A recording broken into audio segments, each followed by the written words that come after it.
Assalamualaikum warahmatullahi wabarakatuh.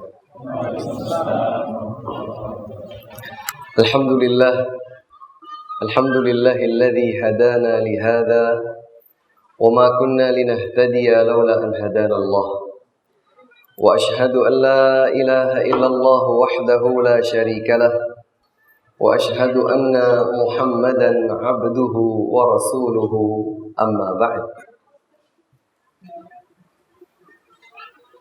Masya Allah. Apa kabar jamaah sekalian? Baik, sehat insya Allah. Alhamdulillah. Segala puji bagi Allah atas nikmat iman dan Islam. Segala puji bagi Allah atas nikmat waktu dan usia. Segala puji bagi Allah atas nikmat kesempatan dan kesehatan. Segala puji bagi Allah atas nikmat semangat untuk meniti jalan kebenaran sesuai tuntunan Rasulullah Nabi Muhammad sallallahu alaihi wa ala alihi wasallam. Segala puji bagi Allah atas segala nikmat dan karunia-Nya kepada kita semua. Jamaah sekalian, alhamdulillah, ini adalah sebuah kenikmatan yang besar, utamanya bagi saya, karena di kesempatan yang baik ini, alhamdulillah, saya dipertemukan dengan saudara-saudara seiman. Dan persaudaraan ini adalah persaudaraan yang langsung ditetapkan oleh Allah Subhanahu wa Ta'ala. Allah berfirman di dalam surat Al-Hujurat, "Innamal mu'minuna ikhwah." Sesungguhnya kaum mukminin bersaudara. Tidak pandang bulu dari mana dia berasal, berapa usianya, bagaimana status sosialnya. Selama dia adalah seorang hamba yang mengikrarkan iman kepada Allah Subhanahu wa Ta'ala, maka sampai pun kalau dia bertemu dengan saudaranya mukmin di ujung dunia sekalipun, sejatinya persaudaraan itu adalah persaudaraan yang telah ditetapkan oleh Allah Subhanahu wa Ta'ala. Maka ini adalah sebuah kenikmatan yang besar. Kita bisa bersama-sama menumpuk, memupuk dan meningkatkan kecintaan kita kepada Allah dan kecintaan kita kepada Nabi Muhammad Rasulullah sallallahu alaihi wa ala alihi wasallam. Alhamdulillah. Jamaah sekalian, ini siapa yang paling berusia di sini? Ada yang usianya di atas 65 tahun? Apa? Berapa usianya apa? 68. Masya Allah. Baik, ada yang mengalahkan angka 68? Ada yang di atas 68 tahun? Masya Allah.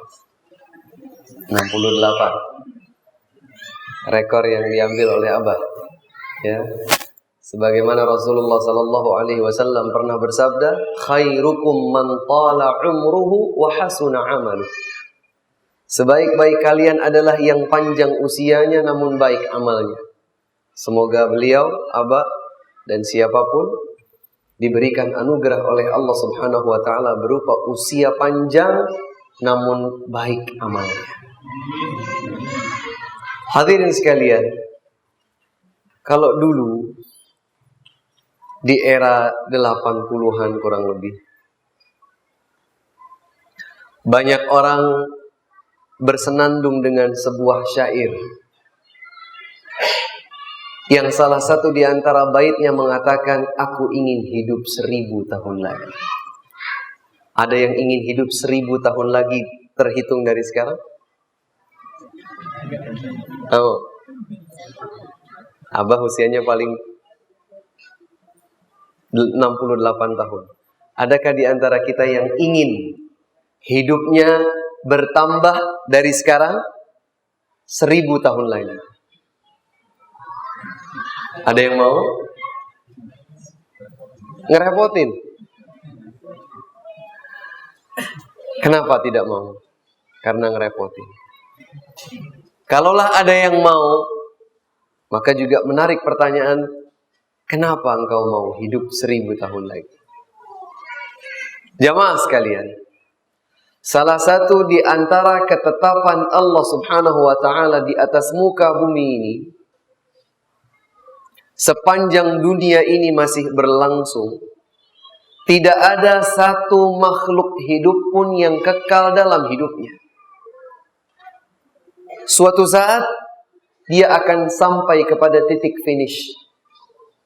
The end. Selesai.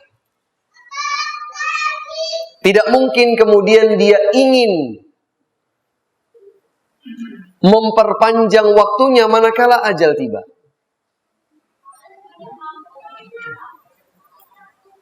Tidak pernah tercatat sepanjang sejarah kehidupan umat manusia di dunia ini yang dari lahirnya sampai beribu-ribu tahun lamanya mengalami keabadian atau kekekalan. Tidak ada. Karena salah satu ketetapan Allah Subhanahu wa ta'ala di muka bumi ini adalah setiap jiwa akan mengalami kematian. Itulah firman Allah Subhanahu wa ta'ala di dalam surat Al-Anbiya ayat 34 dan 35. Allah Subhanahu wa ta'ala berfirman menyatakan, "Wa ma ja'alna li basharin min qablikal khuld." Tidaklah kami menjadikan manusia sebelum engkau, wahai Muhammad, abadi. Tidak ada. Jadi konteks ayat ini seakan hanya disampaikan kepada Nabi Muhammad sallallahu alaihi wasallam, namun ini berlaku bagi seluruh umatnya. Wa ma ja'alna li basharin min qablikal khuld. Tidak ada satu manusia pun sebelum Nabi Muhammad sallallahu alaihi wasallam yang kekal abadi. Tidak ada. Afa in mitta fahumul khalidun. Kalau seandainya engkau pun nanti akan mati, apakah ada di antara manusia mereka yang kekal? Kemudian Allah menyambung ayat 35 selanjutnya, kullu nafsi dha'iqatul maut. Setiap jiwa akan merasakan kematian. Dan satu hal yang tidak boleh dilupa, tidak harus menunggu usianya di atas 60 atau 70 tahun. Bahkan sudah sangat sering kita dengar, sudah sangat sering kita saksikan betapa banyak di antara manusia yang usianya masih sangat belia, namun ternyata Allah Subhanahu wa ta'ala telah memanggilnya kembali. Wa ma tadri nafsum madza taksibu ghadan. Wa ma tadri nafsum bi ayyi ardin tamut. Tidak ada satu jiwa pun yang tahu apa yang akan terjadi di keesokan hari. Ada yang tahu apa yang akan terjadi besok? Tidak seorang. Dan tidak ada yang bisa melanggar ketetapan Allah dalam ayat ini. Tidak ada satu jiwa pun yang tahu apa yang akan terjadi esok. Seorang peramal terhebat di dunia sekalipun, kalaulah ada yang mengaku-ngaku dia tahu apa yang secara terperinci terjadi di keesokan hari, dusta. Karena kebenaran Allah Subhanahu wa ta'ala sajalah yang mengalahkan segala bentuk pengakuan kebenaran. Wa ma tadri nafsum bi ayyi ardin tamut. Dan tidak ada satu jiwa pun yang tahu di bagian bumi Allah mana dia akan mati. Kullu nafsi dha'iqatul maut. Tua, muda, besar, kecil, laki, perempuan, kaya, papa, sama, akan mendapatkan ketetapan Allah Subhanahu wa ta'ala berupa kematian. Karenanya sebagian orang bertanya, Ustaz, kalau begitu, apa yang perlu saya persiapkan? Saya ingin selamat. Saya ingin menang. Saya tidak ingin kalah. Saya tidak ingin terpuruk. Saya tidak ingin menutup perjalanan ini dengan kondisi buruk. Di dalam surat Ali Imran ayat 185 Allah Subhanahu wa taala menegaskan, kullu nafsi dha'iqatul maut. Setiap jiwa pasti akan merasakan kematian. Wa innama tuwaffawna ujurakum yawmal qiyamah. Sesungguhnya pahala-pahala kalian akan diberikan penuh, tapi nanti di hari kiamat. Inilah akidah seorang muslim, seorang mukmin. Dia tahu benar, dia yakin dengan pasti bahwa kehidupan dunia hanyalah awal. Dan ada kehidupan yang kekal abadi, itulah kehidupan akhirat. Setelah hari kiamat terjadi, disitulah keabadian bagi masing-masing di antara manusia. Dan hanya ada dua tempat. Kalau bukan di surga, maka tempatnya adalah di neraka. Na'udzubillah. Allah Subhanahu wa taala dalam surat Ali Imran ayat 185 menyatakan, kullu nafsi dha'iqatul maut. Setiap jiwa akan merasakan kematian. Wa innama tuwaffawna ujurakum yaumal qiyamah. Sesungguhnya pahala-pahala yang telah Allah janjikan untuk kalian akan diberikan penuh, tapi nanti di hari kiamat. Kemudian seakan Allah Subhanahu wa taala menetapkan sebuah kaidah. Faman zuhziha 'anil nar wa udkhilal jannata faqad faz. Barang siapa yang nanti di hari kiamat akan dijauhkan dari neraka dan dimasukkan ke dalam surga, orang itulah yang menang. Dialah orang yang menang.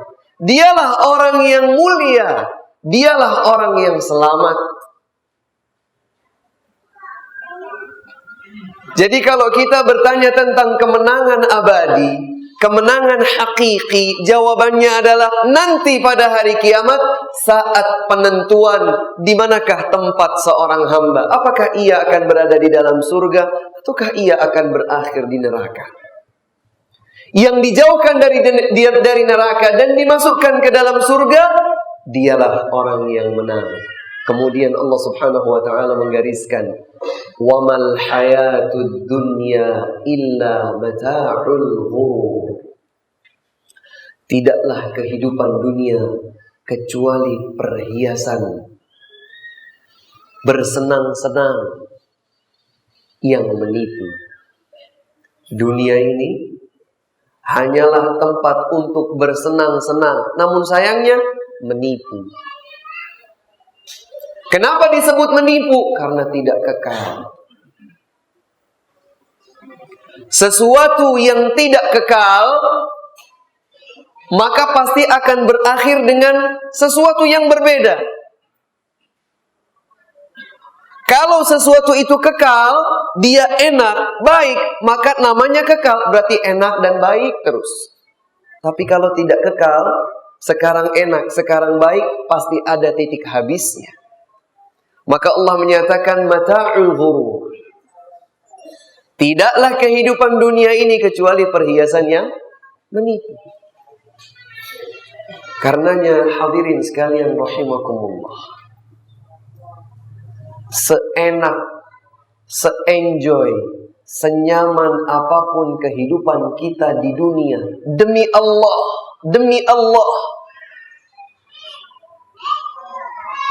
tidak sedikit pun yang akan kita bawa saat kita meninggal dunia kecuali lembaran-lembaran kain kafan.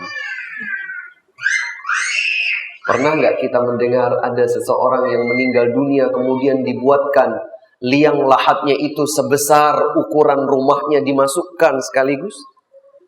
Rumahnya ikut dimasukkan bersama jasadnya? Tidak.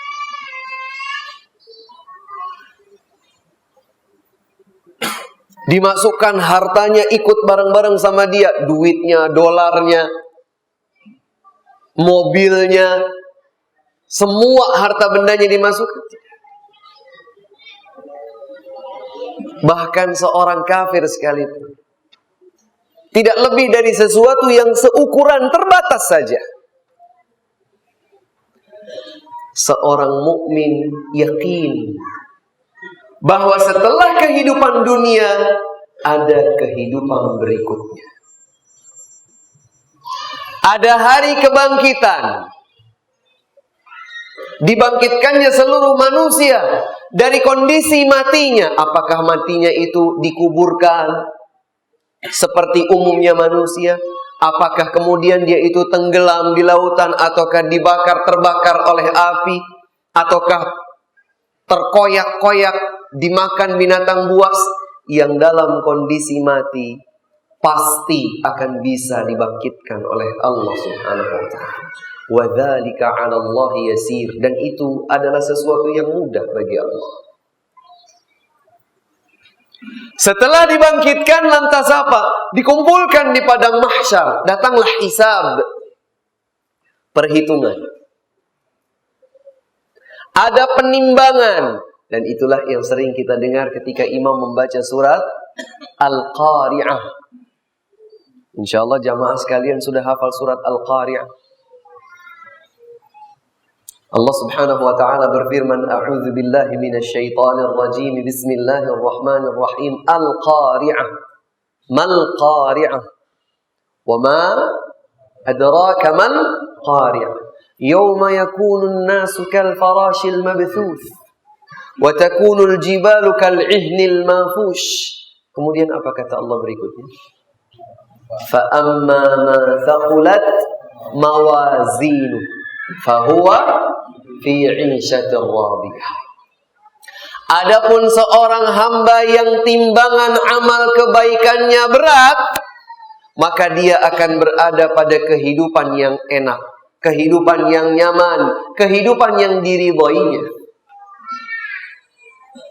Wa man khaffat mawazinuhu fa ummuhu hawiyah. Dan barang siapa yang amalnya itu sedikit, amal salihnya sedikit, maka tempatnya adalah hawiyah. Wa ma adraka ma hiyah? Tahukah engkau apa itu mahiyah? Narun hamiyah, neraka yang menyala-nyala. Maka seorang mukmin, jamaah sekalian, seorang mukmin dia hidup bukan untuk hidup, tapi dia hidup untuk mempersiapkan diri kehidupan berikutnya. Setelah dia bertemu dengan ajal di dunia ini, maka dia akan dibangkitkan, akan diperhitungkan, akan ditimbang, kemudian akan diberikan balasan. Ada sebagian orang berpikir begini, Pak. Santai. Usia saya masih 30 tahun. Usia saya baru 20 tahun. Usia saya masih 40 tahun. Masih ada 20 tahun lagi. Kan umumnya usia umat Nabi Muhammad itu antara 60 sampai 80. Subhanallah. Ternyata orang yang seperti ini lupa kalau dia tidak tahu apa yang akan terjadi esok. Kalau ternyata dia belum mempersiapkan diri apa yang akan dihadapkannya kepada Allah Subhanahu wa taala nanti, dia akan menjadi orang yang merugi. Diriwayatkan oleh Imam At-Tirmidzi, Al-Imam Ibnu Majah, Al-Imam Al-Hakim dan selainnya dengan sanad yang dihasankan oleh Al-Imam Al-Albani rahimahumullahu jami'an, bahwa seorang sahabat mulia Utsman ibn Affan. Kenal dengan sahabat bernama Utsman? Siapa Utsman itu? Sahabat. Terus menantu Nabi. Tuh, terus ya? Al-Khalifah, khalifah yang ketiga. Terus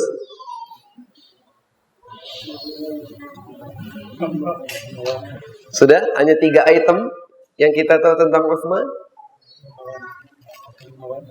Seorang muslim sahabat Nabi sallallahu alaihi wasallam yang dermawan, Masya Allah. Seorang saudagar tapi juga dermawan. Ya. 4. Ada yang lain? Ya? Menantu Rasulullah sallallahu alaihi wasallam, karena beliau dinikahkan dengan 2 putri Nabi sallallahu alaihi wasallam, karenanya beliau mendapatkan julukan Dzun Nurain. Pemilik 2 nur, 2 cahaya. Artinya putri Nabi sallallahu alaihi wasallam di sini diumpamakan seperti halnya cahaya. Sudah? Mushaf Al-Quran dikumpulkan dan seterusnya secara sempurna pada masa kekhalifahan Utsman bin Affan radhiyallahu taala anhu. Ini namanya masjid apa, Pak? Asy-Syahadah. Baitus Syuhada. Asy-Syuhada. Di sini ada berapa kali kajian dalam satu pekan, Pak? Full ya? Senin sampai Minggu. Masya Allah. Membahagiakan sekali. Di sini kajiannya full satu pekan. Masya Allah. Ada kajian tentang sirah, sejarah? Sejarah sementara ini belum ke sejarah. Belum ya? Mudah-mudahan nanti bisa ditambahkan 1. Ya. Sejarah. Sejarah Nabi Muhammad sallallahu alaihi wasallam dan sejarah generasi terbaik umat Islam, umat Nabi Muhammad. Generasi terbaik umat Nabi Muhammad adalah generasi sahabat Nabi sallallahu alaihi wasallam. Kaji sejarah mereka. Indah. Dalam sebuah riwayat disebutkan bahwa Utsman bin Affan radhiyallahu anhu berada di sebuah pemakaman, dan besar kemungkinan bahwa pemakaman itu adalah pemakaman Baqi' yang berada di kota Madinah. Jamaah sekalian, kalau melaksanakan ibadah haji atau umrah berada di kota Madinah, maka di samping atau dekat dengan Masjid Nabawi adalah pemakaman umum Al-Baqi', dan kita sangat dianjurkan untuk berziarah kepadanya.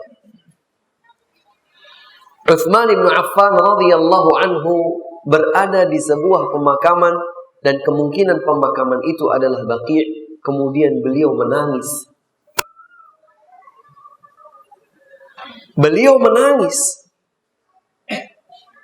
Kemudian orang-orang yang berada di sekitar beliau dengan sedikit keheranan bertanya kepada Utsman, "Wahai Utsman, yang kami ketahui, tatkala engkau diingatkan tentang surga dan neraka, engkau tidak menangis seperti ini. Mengapa tatkala engkau berada di hadapan sebuah pemakaman, sebuah kuburan, engkau menangis demikian?" Ternyata Utsman bin Affan radhiyallahu taala anhu memiliki sebuah pemahaman yang sangat mendalam. Kata beliau, "Innal qabra awwalu manazilil akhirah." Sesungguhnya kuburan ini adalah fase pertama perjalanan kehidupan akhirat. Jadi kalau kita dengar ada dunia, ada akhirat, dunia itu berakhir dengan kematian setiap orang, atau nanti pada hari kiamat dunia itu akan berakhir dengan kiamat. Kemudian ada akhirat. Kehidupan akhirat bagi masing-masing individu manusia berawal dari kehidupan di alam kubur. Jadi sesungguhnya kubur itu adalah fase pertama dari kehidupan fase-fase akhirat. Kemudian kata Utsman, "Fa inna jaminhu fama ba'dahu aisaru min." Siapa saja yang selamat dari kehidupan alam kubur. Kenapa disebut selamat dari kehidupan alam kubur? Karena di kubur merupakan cerminan apa yang akan menjadi nasibnya nanti di ujung kehidupan akhirat. Apakah surga ataukah neraka? Jika ia akan berada di surga, maka sejak di alam kuburnya dia sudah mendapatkan muqaddimah, pendahuluan dari kenikmatan-kenikmatan surga. Akan dilapangkan alam kuburnya, akan diberikan cahaya oleh Allah Subhanahu wa taala, akan dilimpahkan kenikmatan baginya. Tapi jangan bayangkan bahwa itu seperti kehidupan dunia. Karena kehidupan alam kubur termasuk sesuatu yang ghaib.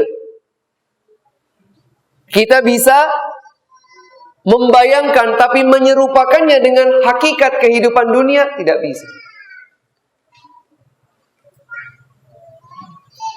Dan apabila seorang hamba akan berujung di neraka, maka dia sudah akan merasakan muqaddimah pendahuluannya sejak di alam kubur. Sehingga kata Utsman bin Affan radhiyallahu taala anhu, fa in naja minhu fama ba'dahu aisaru min. Siapa saja yang selamat dari siksa di alam kuburnya, maka setelah itu di fase-fase berikutnya akan lebih ringan dan mudah baginya. Wa in lam yanju minhu fama ba'dahu ashaddu minhu. Dan barang siapa yang tidak selamat sejak ia berada di alam kuburnya, maka setelah kehidupan itu akan menjadi lebih berat baginya. Ustadz, kalau begitu saya ingin berbekal diri supaya saya selamat. Benar. Itulah kesimpulan yang tepat dan semestinya terbisik pada setiap benak seorang mukmin. Saya ingin selamat. Saya ingin membawa bekal. Saya tidak ingin seperti halnya orang-orang yang mengingkari dan mengkufuri adanya kehidupan akhirat. Saya sebagai seorang mukmin yakin bahwa setelah kematian pasti ada kehidupan berikutnya, dan itulah kehidupan akhirat. Apa yang saya harus persiapkan, Ustaz? Amal saleh. Sebagaimana firman Allah Subhanahu wa taala di dalam surat Al-Mulk, surat Tabarak, surat yang pertama dalam juz 29. Lihat di surat tersebut ayat yang kedua. Allah Subhanahu wa taala berfirman menyatakan, "Alladzi khalaqal mauta wal hayata liyabluwakum ayyukum ahsanu amala." Dialah Allah yang menciptakan kematian dan kehidupan untuk menguji kalian. Siapakah di antara kalian yang paling indah, yang paling baik, yang paling bagus amalnya? Bukan sekedar paling banyak, bukan yang paling kaya, bukan yang paling tampan atau paling cantik, tetapi yang paling indah amalnya, yang paling baik amalnya. Maka seorang mukmin yang cerdas, dia mempersiapkan diri dengan amal yang baik untuk berhadapan dengan Allah Subhanahu wa taala di kehidupan akhirat kelak. Diriwayatkan oleh Al-Imam Muslim dan selainnya dari sahabat mulia Abu Hurairah radhiyallahu anhu, Nabi Muhammad sallallahu alaihi wasallam bersabda, "Idza matal insan," apabila seorang manusia mati. Disebutkan insan di sini tidak pandang bulu apakah dia seorang mukmin ataukah dia seorang kafir. Idza matal insan, apabila seorang manusia mati. Inqata'a amaluhu illa min thalathah. Putus semua amalnya kecuali 3. Putus semua aktivitasnya, putus semua amalnya, putus semua hubungannya kecuali 3. Dan layak kiranya kita catat 3 hal ini di dalam benak kita masing-masing, dan kita patri kuat-kuat di dalam dada kita masing-masing. Karena inilah yang akan menjadi investasi abadi jangka panjang. Kalau kita di dunia investasi biasanya apa bentuknya, Pak? Emas, apalagi? Kafling tanah, rumah, perusahaan, saham, bla bla bla bla. Begitu mati dibawa, putus. Kecuali yang 3 ini. Dan hadis ini bukan hadis yang baru bagi kita semua. Nabi SAW telah menyatakannya lebih dari 14 abad yang silam. Dari dulu sampai sekarang dan sampai yang akan datang, hadis ini tetap menjadi hadis yang pernah disampaikan oleh Nabi SAW untuk kita sebagai umatnya. Apabila seorang manusia wafat, maka akan terputus semua amalnya kecuali 3. Dan inilah bekal kita. Dan inilah investasi abadi jangka panjang. Yang pertama, sadaqatin jariyah. Sedekah yang mengalir, Pak. Dan yang paling pertama masuk dalam kategori sedekah jariyah adalah berbagai bentuk wakaf. Wakaf tanah untuk dibangun sebuah masjid, dibangun sebuah lembaga pendidikan Islam, wakaf sebuah bangunan untuk diramaikan di dalamnya kajian-kajian Islam misalnya, atau wakaf-wakaf yang lain, wakaf di sebuah pesantren, di sebuah rumah yatim piatu dan seterusnya, wakaf. Atau mewakafkan sebuah sumber air yang dengannya termanfaatkanlah untuk segenap kaum muslimin. Sedekatin jariyah. Ustadz, berarti saya harus punya duit banyak dulu? Tidak harus banyak. Apa yang kita mampu? Apa yang menjadi peluang kita? Ustadz, saya punya uang 100.000. Saya hanya bisa membelikan sebuah buku. Belikan buku itu, wakafkan di sebuah perpustakaan pesantren misalnya. Karena sepanjang pesantren itu berdiri untuk segenap kaum muslimin, pahalanya akan mengalir. Pahalanya akan mengalir. Sedekatin jariyah. Yang kedua, au ilmin yuntafa'u bih. Ilmu yang bermanfaat.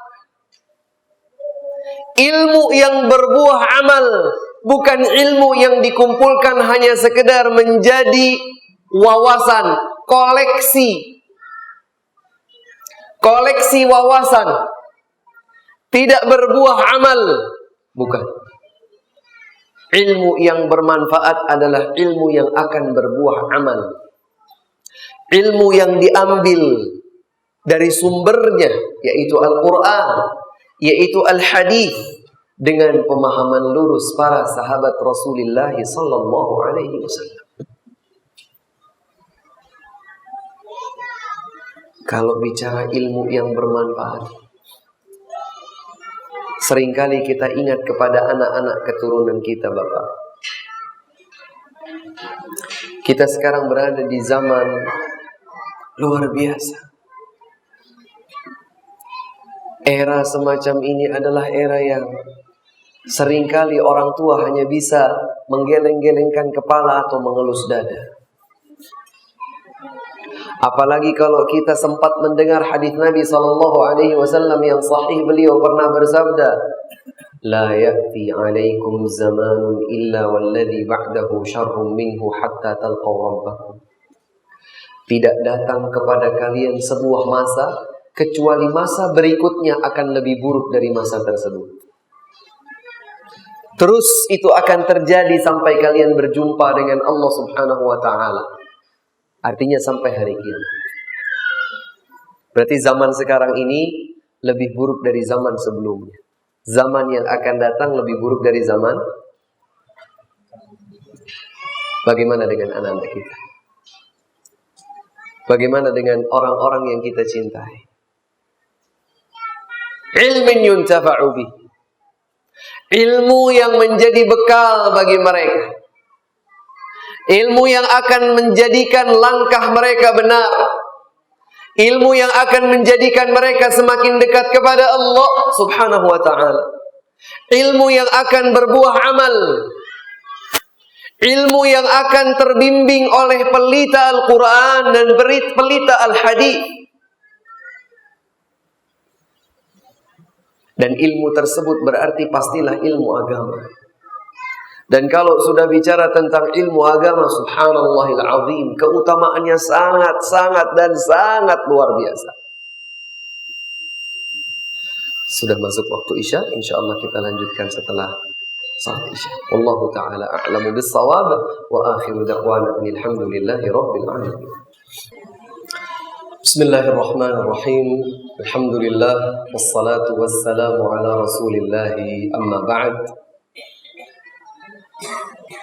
Hadirin jamaah salat Isya yang dimuliakan Allah Subhanahu wa taala. Kita lanjutkan sedikit tadi yang terhenti pada pembahasan bekal-bekal menuju kehidupan akhirat. Bekal-bekal yang perlu dipersiapkan sejak sekarang sebelum kematian kita tiba. Dan itulah yang akan menjadi bekal bagi kita setelah kematian. Tadi disampaikan hadis Nabi sallallahu alaihi wasallam yang diriwayatkan oleh Imam Muslim dari sahabat mulia Abu Hurairah radhiyallahu anhu.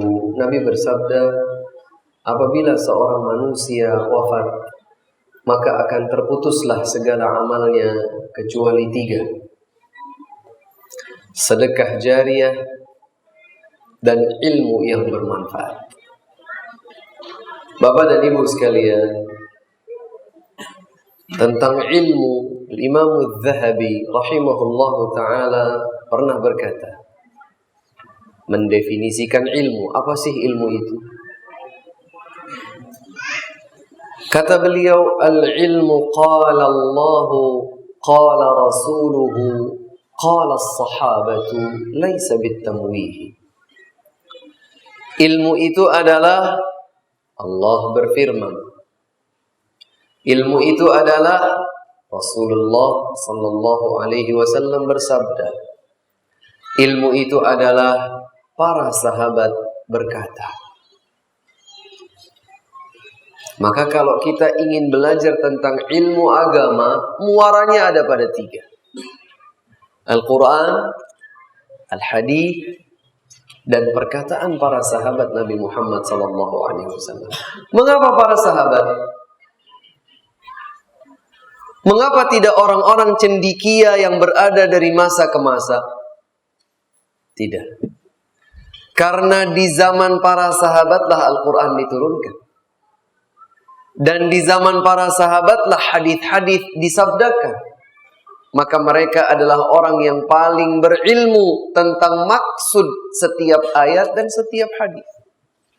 Kalau kita ingin seragam di dalam kebenaran memahami Al-Quran dan Al-Hadis, maka seragamkanlah pemahaman kita dengan pemahaman para sahabat Rasulullah sallallahu alaihi wasallam.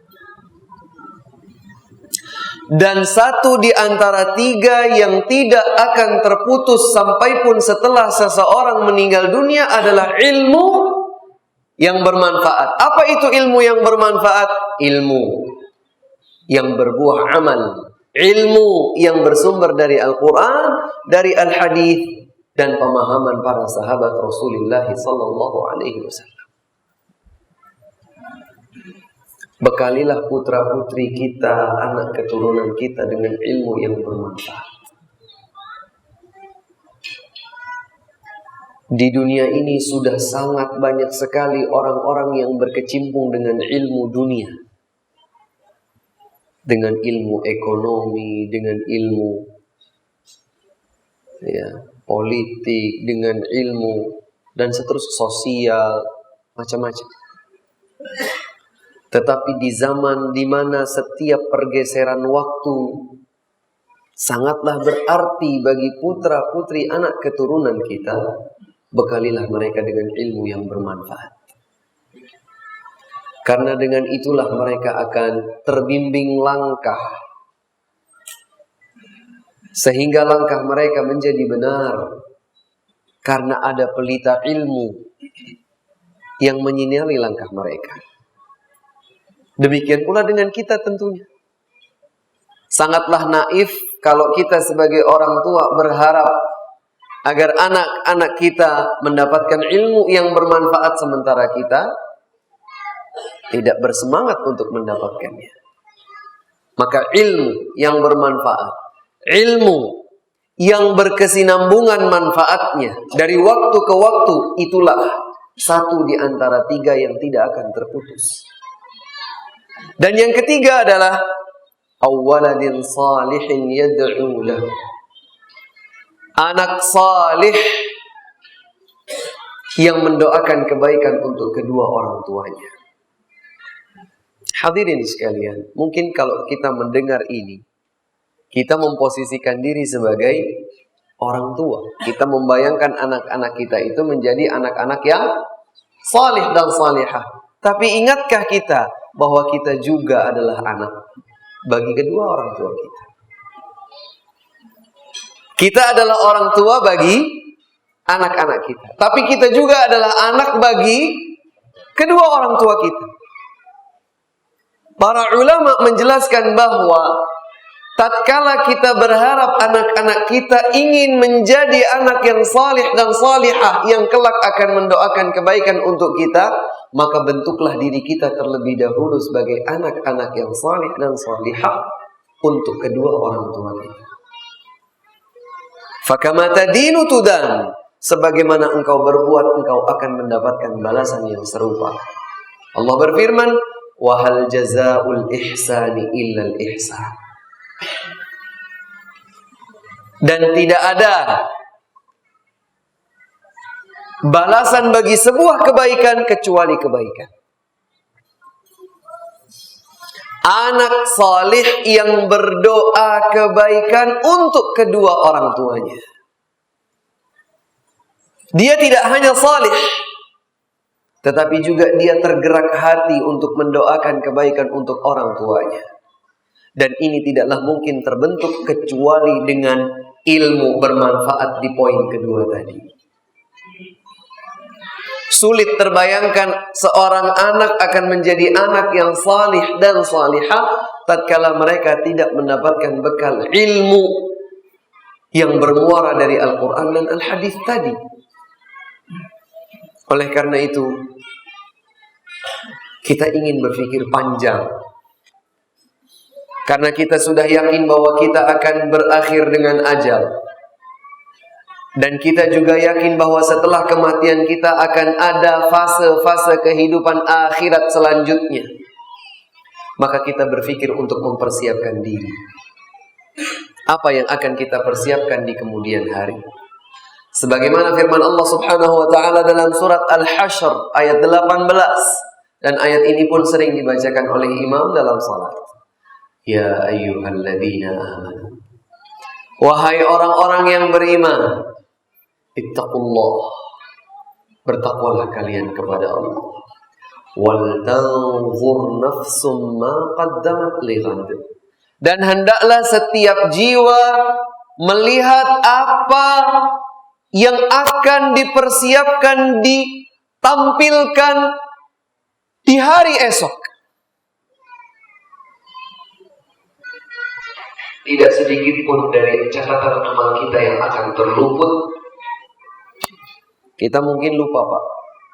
Apa yang kita lakukan di hari kemarin, mungkin kita lupa. Ada yang bisa mengingat rincian aktivitasnya hari kemarin. Kita sekarang ini di hari apa? Rabu. Ada yang masih ingat aktivitas seharinya, satu hari 24 jam di hari Selasa kemarin? Dari mulai dia bangun tidur sampai dia pejamkan matanya kembali, ada yang masih ingat? Secara terperinci. Rata-rata lupa. Tapi tidak ada yang terluput sedikit pun dari catatan Allah Subhanahu wa ta'ala. Maka di dalam ayat 18 surat Al-Hasyr ini Allah Subhanahu wa taala mengingatkan kepada setiap hamba yang beriman. Wahai orang-orang yang beriman, bertakwalah kalian kepada Allah, dan hendaknya setiap jiwa melihat apa yang akan ditampilkannya, apa yang akan diajukannya nanti di hari kemudian. Wattaqullah, dan bertakwalah kalian kepada Allah. Innallaha khabirun bima ta'malun. Sesungguhnya Allah Subhanahu wa taala Maha mengetahui apapun yang kalian kerjakan. Diriwayatkan dalam hadis yang sangat panjang. Diriwayatkan oleh Imam Ahmad dan Imam Abu Dawud dengan sanad yang sahih dari sahabat mulia Al-Bara ibnu Azib radhiyallahu anhu, bahwa Nabi sallallahu alaihi wasallam menjelaskan tentang perjalanan ruh tatkala kehidupan di dunianya habis. Dan Nabi sallallahu alaihi wasallam mengisahkan tentang perjalanan ruh seorang mukmin dan perjalanan ruh seorang yang kafir. Tentu saja hadis yang panjang ini berhak untuk mendapatkan perhatian dari kita, bahkan satu sesi full. Tapi setidaknya kita ingin mencoba mengingat dan mengetahui sebahagian darinya. Rasulullah sallallahu alaihi wasallam bersabda, dan kita tahu bahwa Rasulullah sallallahu alaihi wasallam apabila beliau bersabda dalam sebuah hadis yang sahih, maka hadis itu adalah wahyu.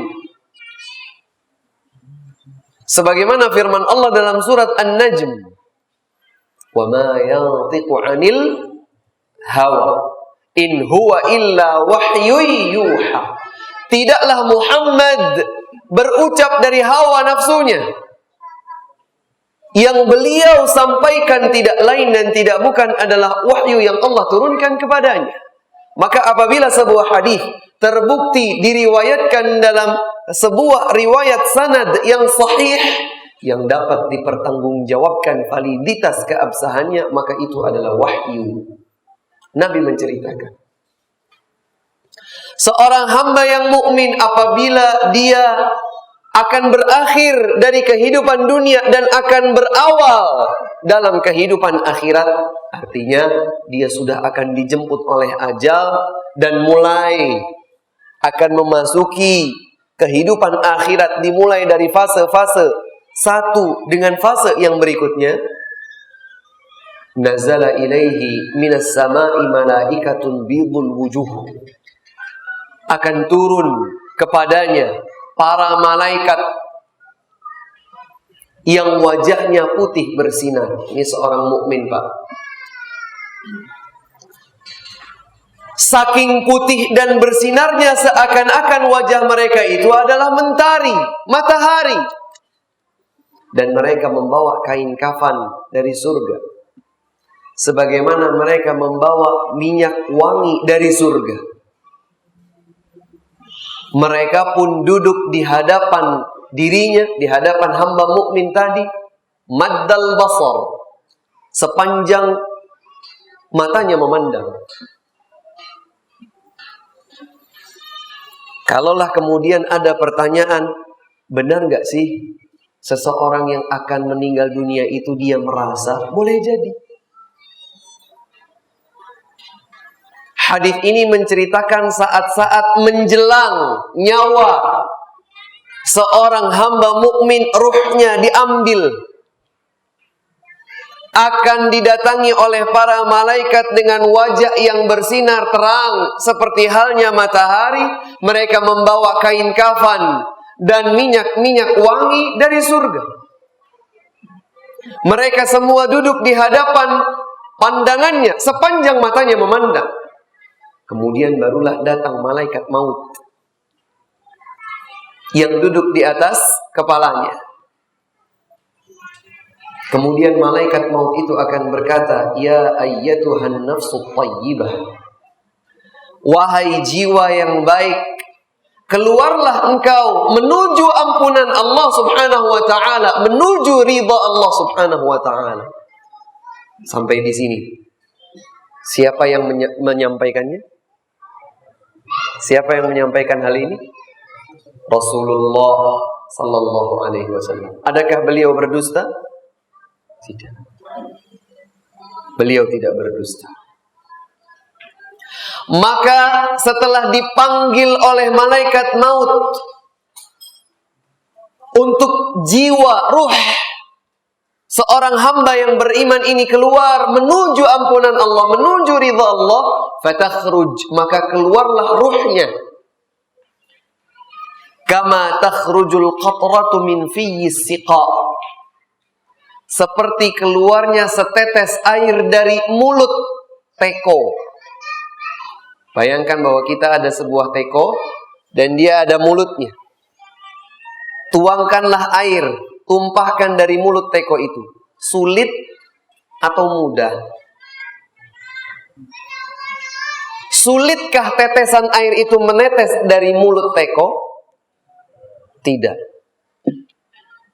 Dan nanti di bagian Nabi SAW mengisahkan tentang keluarnya ruh seorang yang kafir, seorang yang fasik dan fajir. Ruhnya itu akan keluar seperti dicabutnya kail pancing.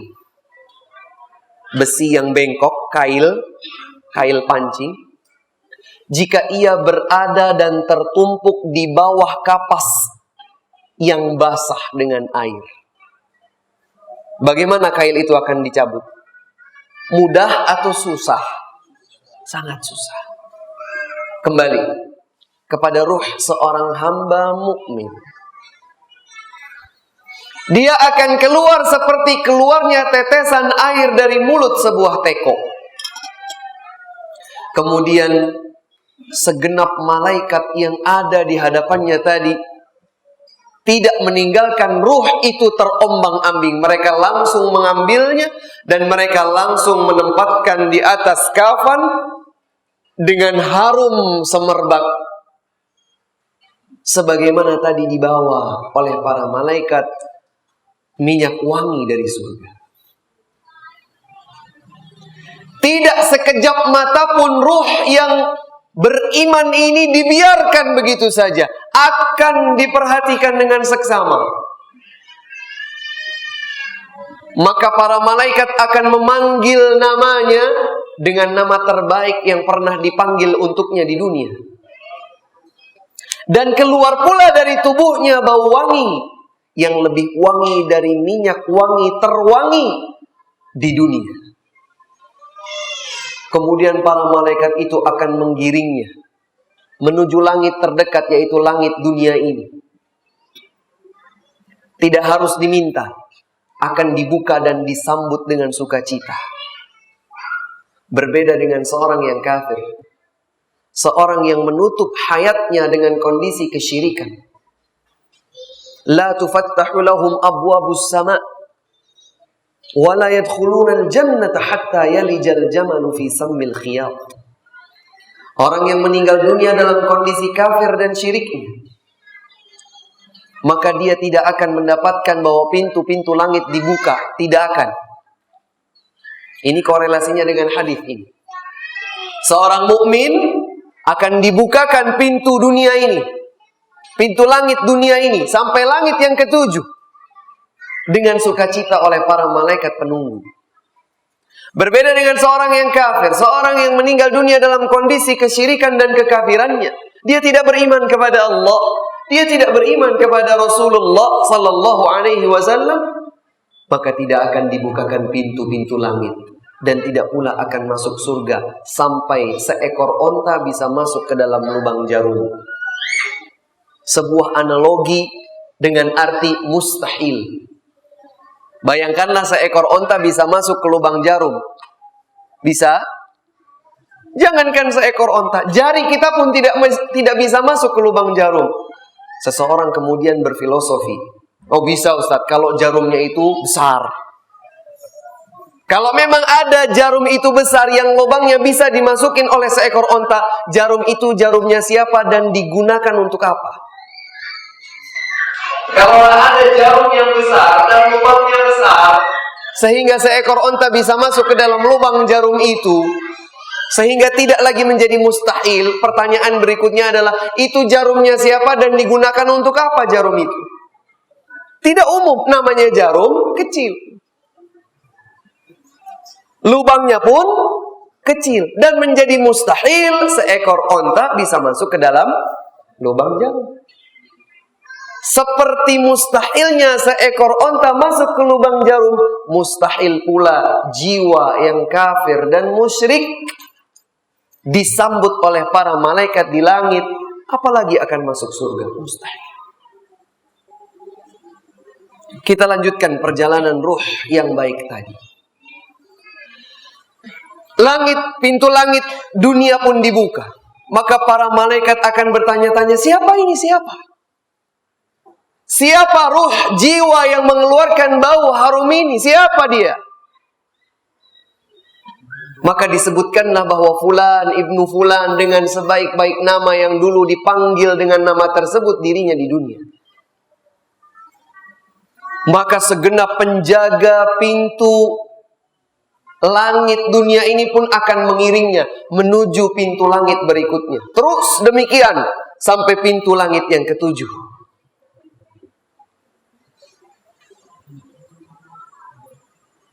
Kemudian setelah sampai di langit yang ketujuh, Allah subhanahu wa ta'ala akan berfirman, uktubu kitab abdi fi illiyin. Catatlah hambaku ini tergolong orang-orang yang berada di catatan illiyin. Illiyin adalah orang-orang yang tinggi. Maksudnya mereka yang berbahagia dengan kenikmatan hidup akhirat. Kemudian wa a'iduhu ilal ardi. Allah berfirman lagi, kembalikan ruh hambaku ini ke dunia. Dikembalikan ke jasadnya di liang lahat. Tadi kan raganya diusung. Iya atau tidak? Seseorang yang meninggalkan raganya, jasadnya diusung sampai kemudian dikebumikan di dalam makam. Saat itu ruhnya berpisah. Kemudian setelah ia sampai ke langit ketujuh, dia akan dikembalikan. Ustaz, itu bukan dongeng kan? Bukan. Ini adalah wahyu yang Allah subhanahu wa ta'ala turunkan kepada Rasulullah sallallahu alaihi wasallam. Dan sebagaimana kita tahu, firman Allah subhanahu wa ta'ala di dalam surat Al-Isra ayat 85. Yas'alunaka 'anir ruh. Qulir ruhu min amri rabbi wa ma utitum minal ilmi illa qalilan. Mereka bertanya tentang ruh. Katakan wahai Muhammad bahwa ruh merupakan perkara Allah subhanahu wa ta'ala. Kalian tidak tahu. Kalian tidak paham. Sebagaimana kalian yakin bahwa kalian memiliki ruh, tapi kalian tidak bisa menguraikan bagaimana ruh kalian sendiri. Wa ma utitum minal ilmi illa qalila. Tidaklah kalian itu diberikan anugerah ilmu oleh Allah kecuali sedikit. Kita beriman bahwa kita punya ruh, tapi ruh tidak dapat kita uraikan sendiri. Demikian pula ruh perjalanannya pada saat dicabut dari seorang hamba yang mukmin akan dikembalikan lagi. Setelah dikembalikan lagi, kemudian datanglah malaikat, dua malaikat yang akan mengajukan pertanyaan kepada hamba beriman tadi. Munkarun wa nakir, yang akan bertanya, man rabbuk? Siapa Rabbmu? Jawabannya singkat, Rabbi Allah. Wa ma dinuk? Apa agamamu? Jawabannya singkat, dinil Islam. Agamaku adalah Islam. Wa man hadzal ladzi bu'itsa fikum? Siapa ini orang yang telah diutus untuk kalian? Jawabannya mudah, huwa Rasulullah. Dia adalah utusan Allah, Muhammad sallallahu alaihi wasallam. Oh, mudah Ustaz. Berarti saya catat sekarang. Saya hafalkan.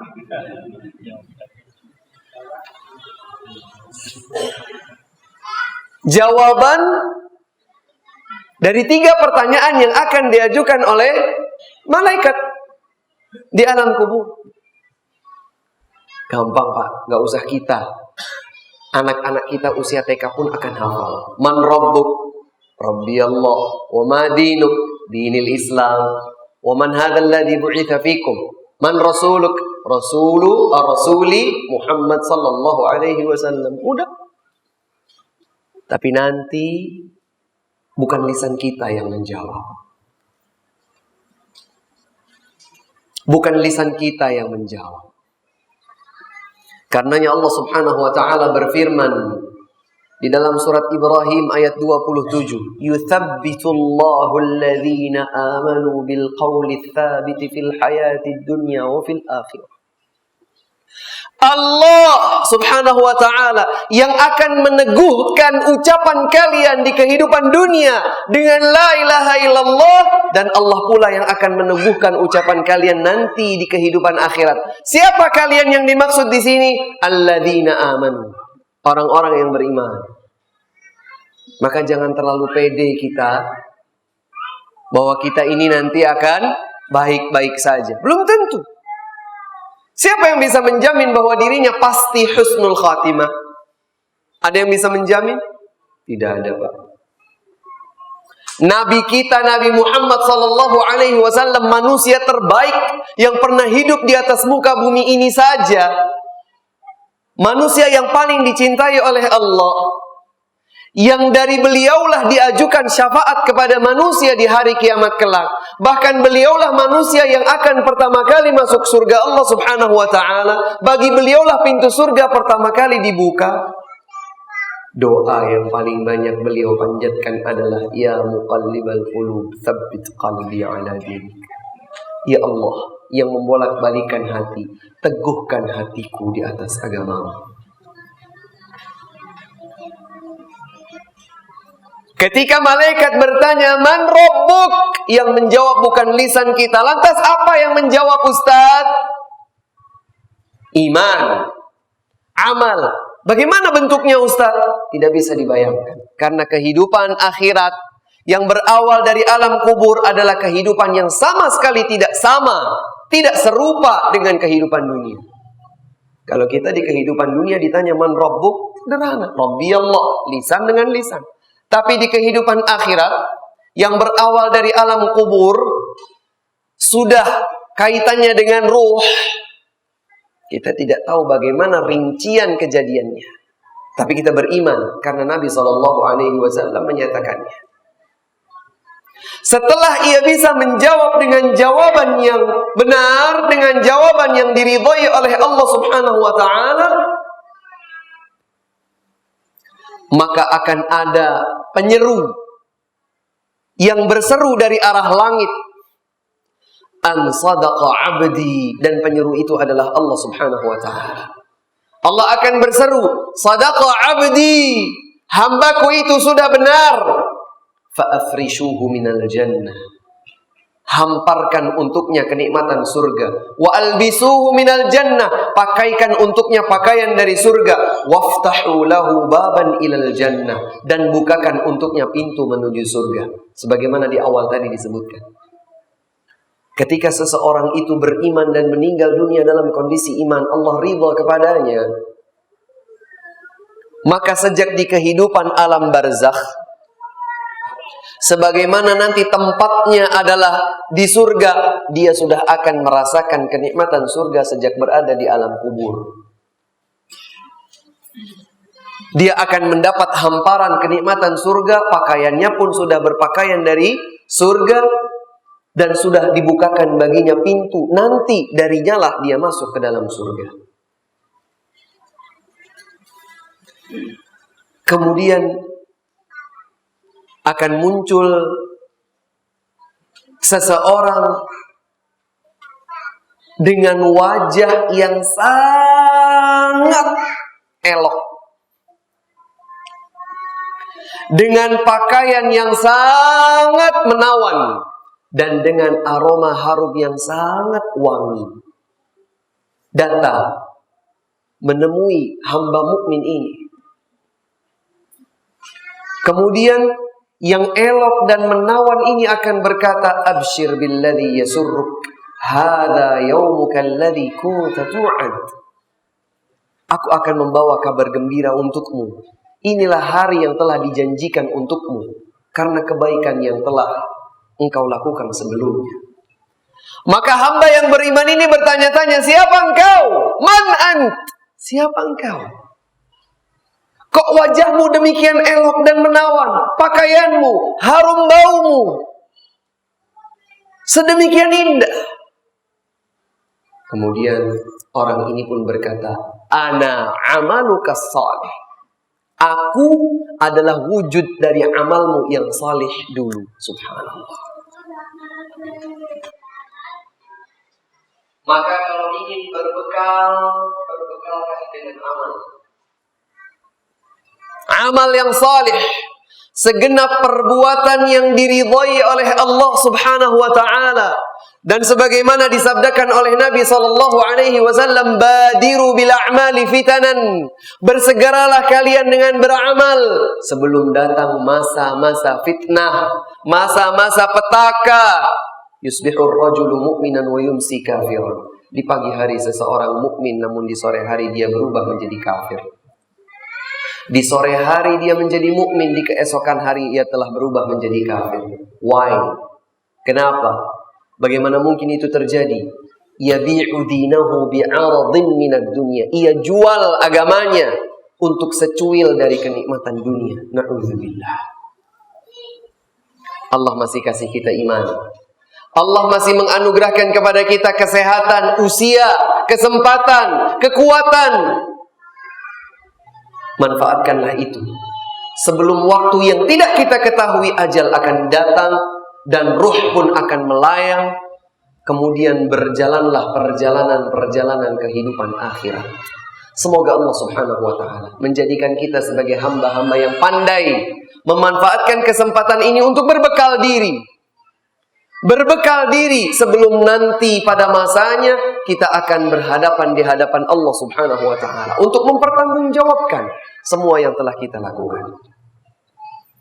Bekal-bekal yang sekiranya pantas untuk kita bawa setelah kematian nanti. Sedekah jariyah, ilmu yang bermanfaat, dan itulah ilmu agama. Dan anak salih yang kelak akan mendoakan kita kepada Allah Subhanahu wa taala, baik doa dengan ampunan, doa dengan rahmah, dan doa-doa kebaikan yang lainnya. Hadirin sekalian jamaah rahimakumullah, inilah yang dapat disampaikan di kesempatan malam hari yang baik dan berbahagia ini. Semoga bermanfaat khususnya bagi diri kami pribadi dan bagi jamaah sekalian. Allahu ta'ala a'la wa a'lamu bis-shawab. Wa sallallahu ala nabiyyina Muhammadin wa ala alihi wa sahbihi wa sallam. Wa akhiru da'wana alhamdulillahi rabbil alamin. Bila ada pertanyaan yang kami ketahui jawabannya, silakan disampaikan. Dan apabila mungkin ada pertanyaan yang tidak kami ketahui, maka dapat dipertanyakan kepada ustaz atau para ulama yang lainnya. Wallahu ta'ala a'lamu bis-shawab.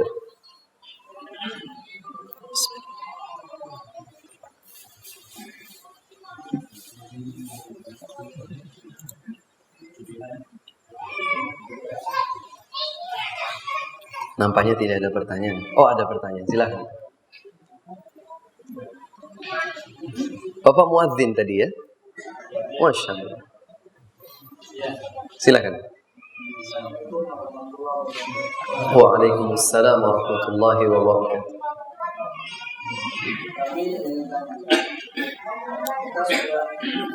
Kita sudah sholat, kita sudah tapi namun ada di antara keluarga kita yang masih percaya dengan ada, kemudian kita kalau kita menegurnya dia akan marah. Itu yang pertama, bagaimana cara menyikapinya. Baik.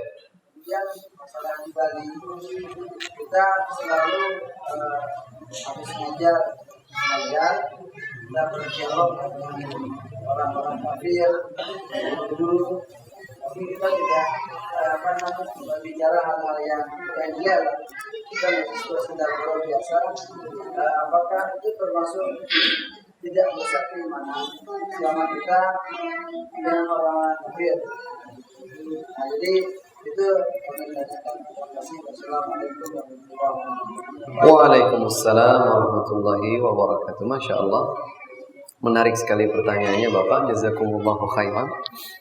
Yang pertama adalah yang berkaitan dengan dakwah, ajakan kebaikan.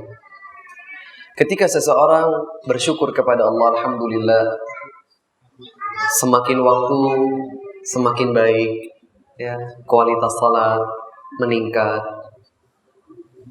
rukun-rukun Islam yang lain juga dijalankan dengan baik, hukum-hukum Islam ditegakkan pada diri kita masing-masing. Tapi ternyata ada beberapa anggota keluarga yang tidak demikian, bahkan masih lebih sering melakukan adat-adat yang barangkali tidak sesuai dengan tuntunan Islam. Bagaimana sikap kita kepada mereka? Pertanyaan ini erat kaitannya dengan dakwah. Hadirin sekalian, agama Islam adalah agama yang indah dan mengajarkan kebaikan kepada seluruh umat manusia. Terlebih mereka adalah keluarga kita. Maka salah satu prinsip utama di dalam berdakwah adalah firman Allah Subhanahu wa taala, "Ud'u ila sabili rabbika bil hikmah wal mau'izatil hasanah wajadilhum billati hiya ahsan." Berdakwahlah engkau, mengajak manusia menuju jalan Allah dengan hikmah, dengan ilmu, dengan baik, dengan santun, dengan penuh kelembutan dan penuh kasih sayang. Ya, jadi hukum asal, prinsip utama dalam kita berdakwah, siapapun mereka, terlebih adalah keluarga kita, disampaikan dengan cara yang baik, dengan cara yang lembut, dengan cara yang hikmah. Coba kita bercermin dari kehidupan Nabi Muhammad sallallahu alaihi wasallam terhadap keluarga beliau yang berposisi menggantikan kedua orang tua beliau, yaitu pamannya Abu Talib, yang menghembuskan nafas terakhirnya tanpa ikrar iman, sehingga beliau pun wafat dalam kondisi belum beriman kepada Allah Subhanahu wa taala. Tapi Nabi Muhammad sallallahu alaihi wasallam tidak patah semangat untuk tetap menyampaikan dakwah kebaikan kepada beliau. Sampai akhir hayatnya, Pak. Bahkan sampai akhir hayatnya itu ditutup dengan ketidakimanan. Tapi Nabi SAW menjawabnya atau menyampaikan dakwahnya dengan baik. Oleh karena itu, sampaikanlah dakwah kepada keluarga kita dengan cara yang baik. Jangan dengan cara yang kasar. Jangan dengan cara yang kaku, apalagi keras. Sampaikanlah dengan baik. Dan jangan membayangkan bahwa dakwah itu seperti sulap. Ya. Hanya dengan menggerakkan jari, kemudian kita berharap sebuah perubahan totalitas 180 derajat. Tidak. Bertahap, bersabar, pelan, hikmah, bersabar, bertahap, pelan, hikmah, terus seperti itu berulang. Ustaz, tapi saya sudah sampaikan selama 10 tahun, selama 15 tahun, selama 20 tahun. Sampai kapan Ustaz? Sampai dia dulu atau saya yang dijemput oleh ajal. Sebagaimana Nabi SAW berdakwah mengajak pamannya untuk meninggalkan adat dan agama nenek moyangnya, yaitu agama menyembah berhala yang saat itu tidak kurang dari 360 patung berhala di Ka'bah yang menjadi Tuhannya Abu Talib. Dan ternyata dakwah Nabi SAW tidak disambut dengan baik oleh beliau Abu Talib. Apakah Nabi Muhammad yang terhina? Tidak. Beliau disalahkan? Tidak. dakwah ini disampaikan dengan baik. Kalaulah disambut dengan baik, alhamdulillah. Kalau belum disambut dengan baik, maka kita telah menjalankan tugas kita dan hidayah berada di tangan Allah Subhanahu wa ta'ala. Dan kadang-kadang, Bapak Ibu sekalian, kadang-kadang dakwah itu disampaikan tidak dengan lisan, tapi dengan keteladanan perbuatan, dengan akhlak yang mulia, dengan hubungan sosial yang baik. Ini pertanyaan yang pertama. Kemudian pertanyaan yang kedua tentang berinteraksi sosial dengan kaum non-muslim. Apakah ketika kita itu berinteraksi sosial, bahkan bertegur sapa, bersenda gurau dengan seorang non-muslim, itu akan mengurangi kadar dan keimanan kita?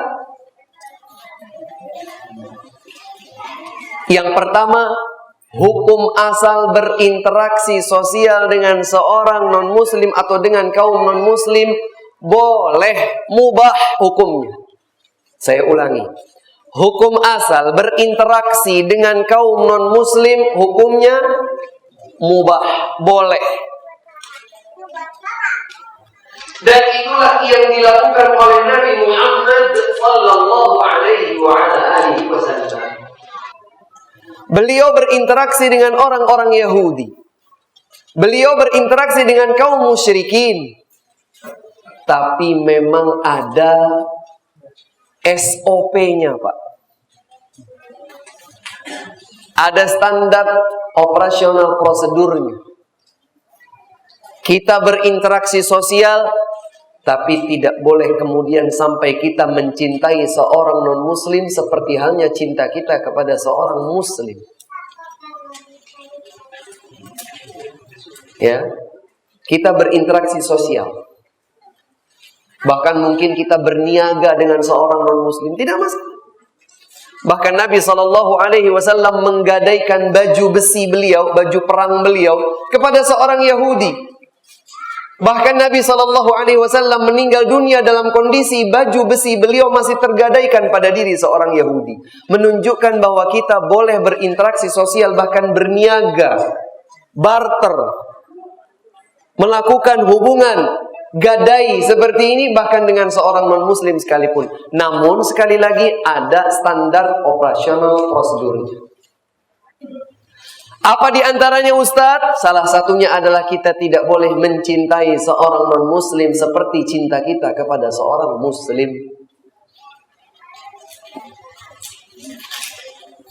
Kalau sampai kita mencintai seorang non-muslim seperti halnya kita cinta kepada seorang muslim, ini yang perlu diluruskan.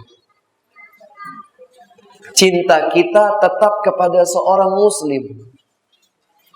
Sampai pun kalau dia mungkin melakukan kekeliruan, selama kekeliruannya tidak mengeluarkannya dari zona keislaman, maka dia seorang muslim saudara kita. Allah telah mempersaudarakan kita dengannya. Tapi sebaik apapun seseorang, ternyata dia bukanlah seorang muslim, maka kita tidak boleh cinta kepadanya seperti cinta kita kepada seorang muslim. Dan ini adalah salah satu benang merah pembeda, pembatas. Oleh karena itu silahkan bertetangga. Nabi SAW dahulu bertetangga dengan seorang Yahudi. Dalam sebuah kisah yang masyhur, ada seorang anak keturunan Yahudi. Dia sendiri adalah pemuda Yahudi. Yang disebutkan dalam sebuah riwayat, dia itu menjadi pelayan Rasulullah SAW. Kemudian dia jatuh sakit, dijenguk oleh Nabi SAW. Dijenguk. Saat pemuda Yahudi tadi sakit, dijenguk oleh Nabi SAW. Tapi Nabi SAW membawa misi dakwah. Beliau menyampaikan Islam. Dijenguk bukan untuk didoakan seperti halnya kalau yang sakit itu seorang muslim, tidak. Dijenguk seorang Yahudi tadi dengan misi dakwah. Nabi SAW membawa misi dakwah kepadanya. Disampaikanlah dakwah Islam. Kemudian pemuda ini melihat ke arah ayahnya. Seakan-akan dia bertanya kepada bapaknya, gimana Pak? Saya sudah senang, saya sudah jatuh hati kepada Islam. Gimana ini? Seakan dia bertanya seperti itu. Tetapi lirikan wajahnya atau lirikan matanya dipahami oleh sang ayah. Maka sang ayah pun dengan senang hati berkata, Ya bunayya ati' Abul Qasim. Wahai anakku, ikutilah Abul Qasim, yaitu Nabi Muhammad sallallahu alaihi wasallam. Dengan demikian, insya Allah interaksi kita, interaksi sosial kita dengan kaum non-muslim, sampai pun kalau kita misalnya bertutur sapa, bertegur sapa, sedikit bersenda gurau, selama tidak sampai masuk kepada batasan saya jadi cinta kepadanya, berloyalitas kepadanya, seperti halnya saya cinta dan berloyalitas kepada seorang muslim, selama tidak seperti itu, ya interaksi biasa saja, maka insya Allah ini tidak mengurangi kadar keimanan kita. Kalau seandainya kita berinteraksi sosial dengan seorang non-muslim, dengan sebuah interaksi sosial yang baik, namun kita tidak bisa memperlakukan kebaikan tersebut kepada seorang muslim, di sini muncul sebuah pertanyaan. Kok bisa terhadap seorang non-muslim kita baik, tapi kepada seorang muslim kita tidak bisa baik? Ini pertanyaan. Jangan-jangan muncul sebuah loyalitas dan perasaan cinta kepada seorang non-muslim yang semestinya kita hanya berikan kepada seorang muslim. Demikian, wallahu ta'ala a'lam bis-shawab. Pertanyaan yang lain? Silakan. Waalaikumsalam warahmatullahi wabarakatuh. Apabila kita ada saudara atau famili yang meninggal dunia, terus dia lain agama, apa yang boleh kita lakukan dan apa yang tidak boleh? Baik, insyaallah. Apabila kita memiliki kerabat yang ternyata seorang non-muslim, apa yang boleh kita lakukan dan apa yang tidak boleh kita lakukan? Di antara yang boleh kita lakukan adalah ungkapan belasungkawa. Tetapi kita tidak boleh sampai kemudian mendoakan kebaikan untuknya, ya. Kemudian sampai menunjukkan empati sebagaimana yang semestinya kita hanya tujukan kepada seorang muslim. Tapi sekedar turut menunjukkan rasa sebagaimana yang dirasakan oleh mereka, karena sangat tidak hikmah kalau kemudian ada seorang di antara kerabat kita non-muslim wafat, kemudian kita senang-senang gitu ya. Kita sambut dengan syukurin, kan? Tidak mungkin seperti itu. Apalagi kita tahu bahwa siapapun dia, apakah dia muslim, apakah dia non-muslim, akan kembali kepada Allah Subhanahu wa ta'ala. Akan kembali kepada Allah Subhanahu wa ta'ala. Maka sekedar menunjukkan empati, bela sungkawa, tanda sebuah kematian. Apalagi kalau seandainya kita bersedih, ya Allah saya bersedih karena dia adalah famili saya, namun meninggal dunia di atas kekufuran. Kalau sedih kita seperti itu malah boleh.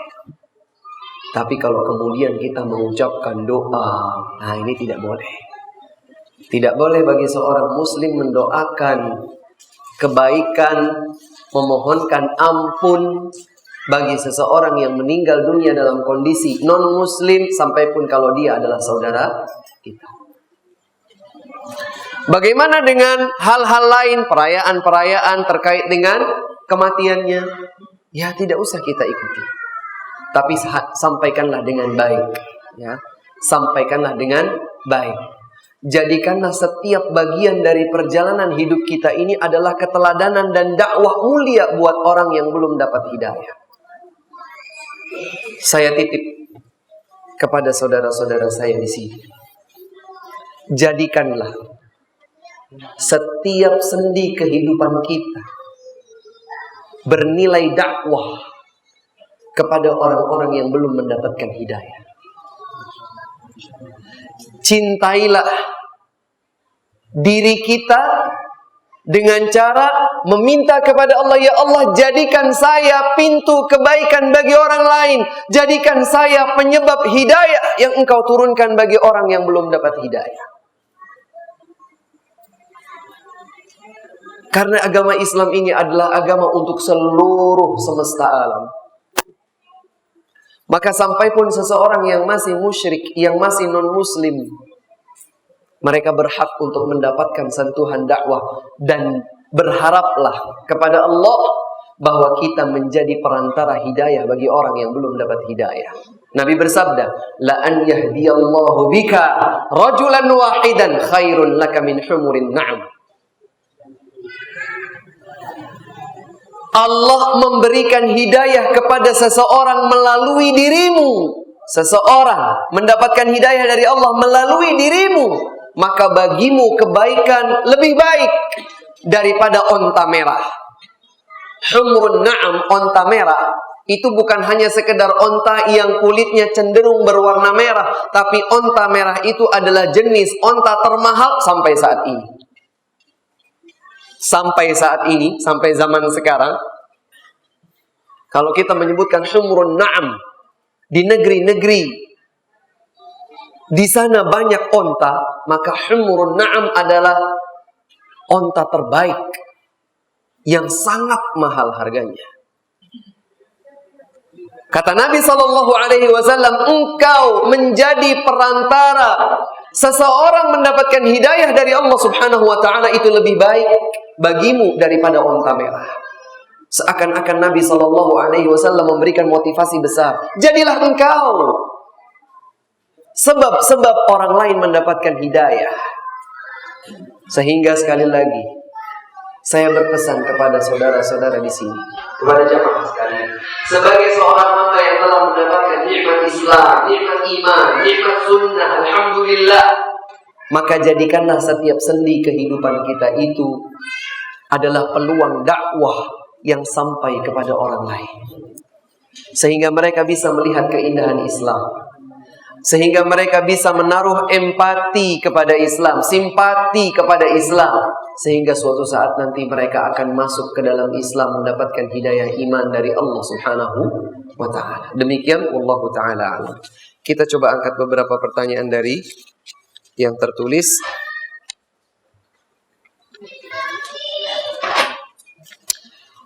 Ustadz, apakah akhir hidup seseorang menandakan amal baiknya?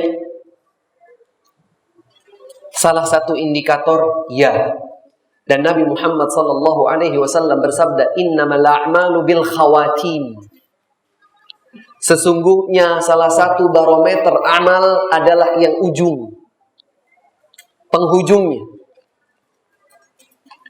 Sehingga kita kenal dengan husnul khatimah. Apa artinya husnul khatimah? Penghujung yang baik. Su'ul khatimah. Apa artinya su'ul khatimah? Penghujung yang buruk. Maka tatkala seseorang itu berujung dengan kebaikan, maka itu salah satu indikator dia akan mendapatkan kebaikan pada perjalanan akhirat berikutnya. Sebaliknya,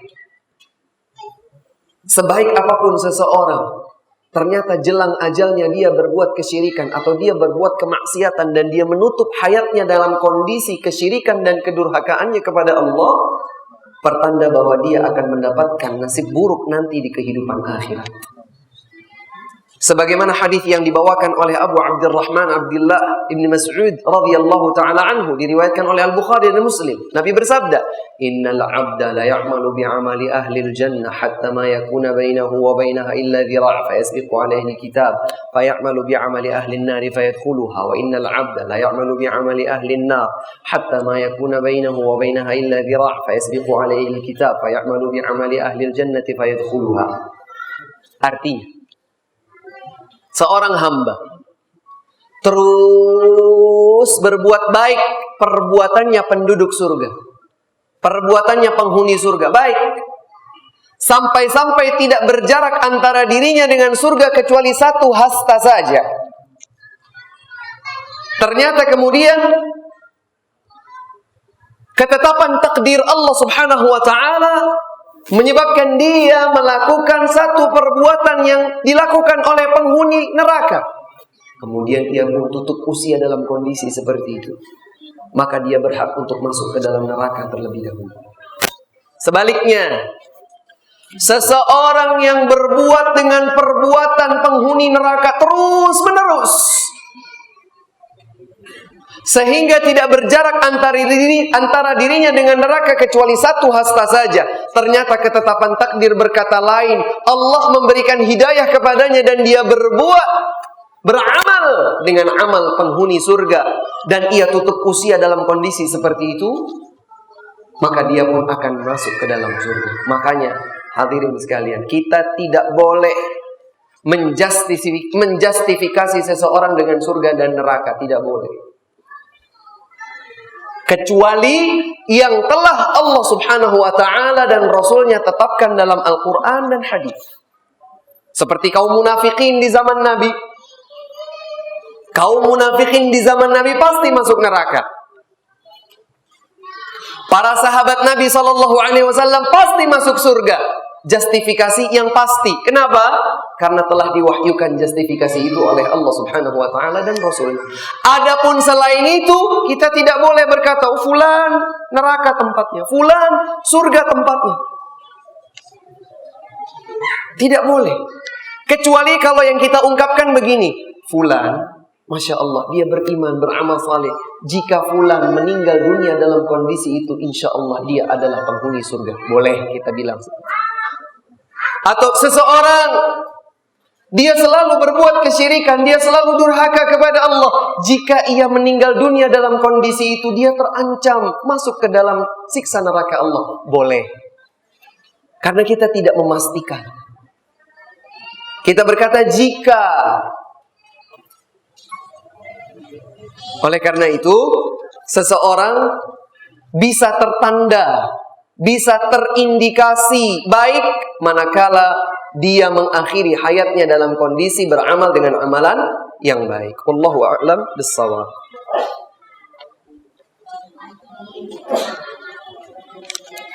Seorang suami yang taat terhadap agama namun mengabaikan istri dan tidak menafkahi istri, gimana ini?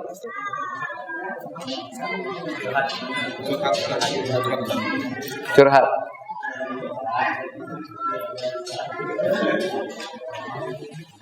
Seorang wanita itu dinikah oleh seorang pria dalam agama Islam, dan pernikahan tersebut Allah sebutkan sebagai mitsaqan ghalidha, perjanjian yang kukuh, akad yang kukuh.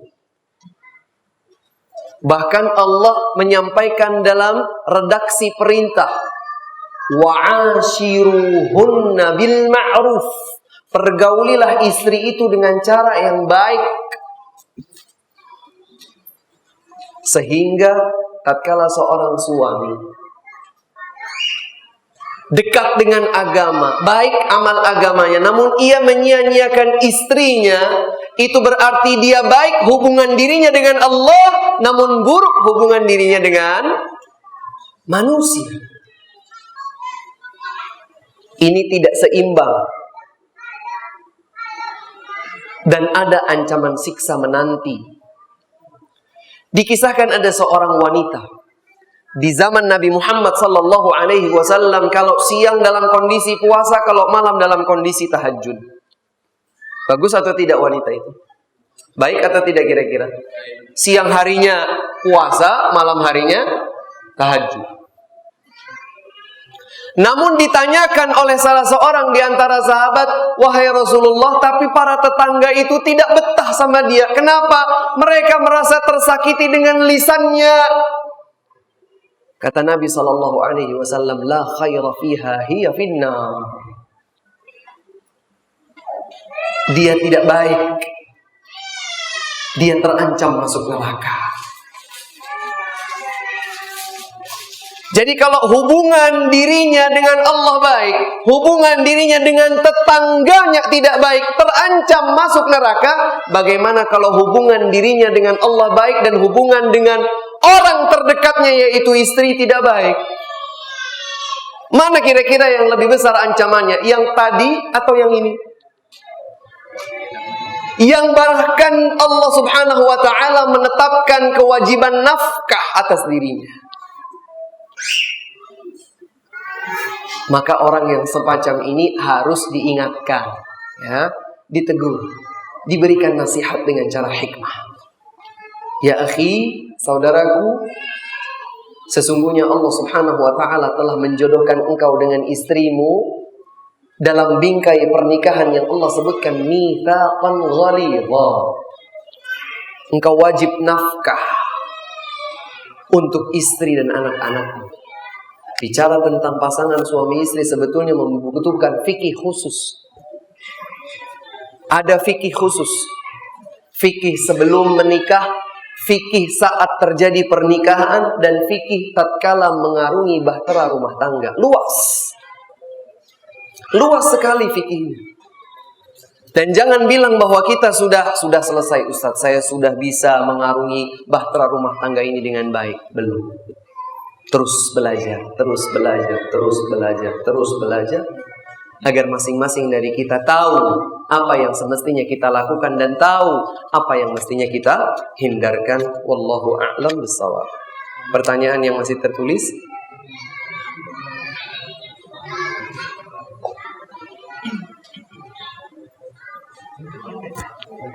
Dengan banyaknya fitnah sosial media berkaitan dengan kematian, mohon penjelasan mengenai mereka yang mengaku pejuang atas nama Islam, gugur dengan senyum di wajah, apakah jaminan mereka syahid? Sepanjang yang saya tahu, tidak ada satu dalil pun yang menyebutkan bahwa senyuman itu artinya adalah seseorang meninggal dalam kondisi husnul khatimah. Tidak ada dalilnya. Tidak ada dalilnya kalau seseorang itu meninggal dunia dalam kondisi senyum berarti dalam kondisi baik. Mohon maaf kalau yang kemudian meninggal itu non-muslim dan dia seakan terlihat dinilai oleh sebagian orang itu senyum, apakah artinya dia meninggal dalam kondisi husnul khatimah? Non-muslim. Maka senyuman itu bukan indikator yang disebutkan dalam sebuah hadis bahwa itu adalah indikator yang menunjukkan bahwa yang bersangkutan meninggal dalam husnul khatimah. Kalau yang bersangkutan adalah seorang mukmin dan meninggal dunia dalam kondisi tengah menjalankan ketaatan kepada Allah dan ternyata dia tersenyum, maka ini kita husnudzon kepadanya. Oh, boleh jadi senyumnya ini karena dia dalam kondisi baik. Dalam kondisi baik. Oleh karena itu, media sosial bukan dalil. Sebagaimana penilaian orang dan penilaian tersebut tidak terbuktikan ada di dalam ayat Al-Quran atau ada di dalam hadis Nabi, maka penilaian tersebut juga bukan dalil. Dalilnya berarti apa, Ustaz? Dalilnya adalah Al-Quran. Dalilnya adalah hadis Nabi SAW yang dipahami dengan lurus pemahaman para sahabat Rasulullah SAW, generasi-generasi terbaik umat ini, as-salafus salih ridwanullahi alaihim ajma'in. Wallahu a'lam. Ada pertanyaan lain? Cukup? Kita cukupkan dan mudah-mudahan bermanfaat utamanya bagi diri saya pribadi dan bagi jamaah sekalian. Alhamdulillah saya senang sekali bisa berada di tengah-tengah jamaah sekalian. Kebenaran hanya datang dari Allah dan hanyalah miliknya. Kekeliruan, kekhilafan adalah keterbatasan manusia dan semoga Allah Subhanahu wa taala mengampuni dosa-dosa kita semua. Kita tutup dengan doa kafaratul majlis. Subhanakallahumma wa bihamdika asyhadu an la ilaha illa anta astaghfiruka wa atubu ilaik. Wassalamualaikum warahmatullahi wabarakatuh.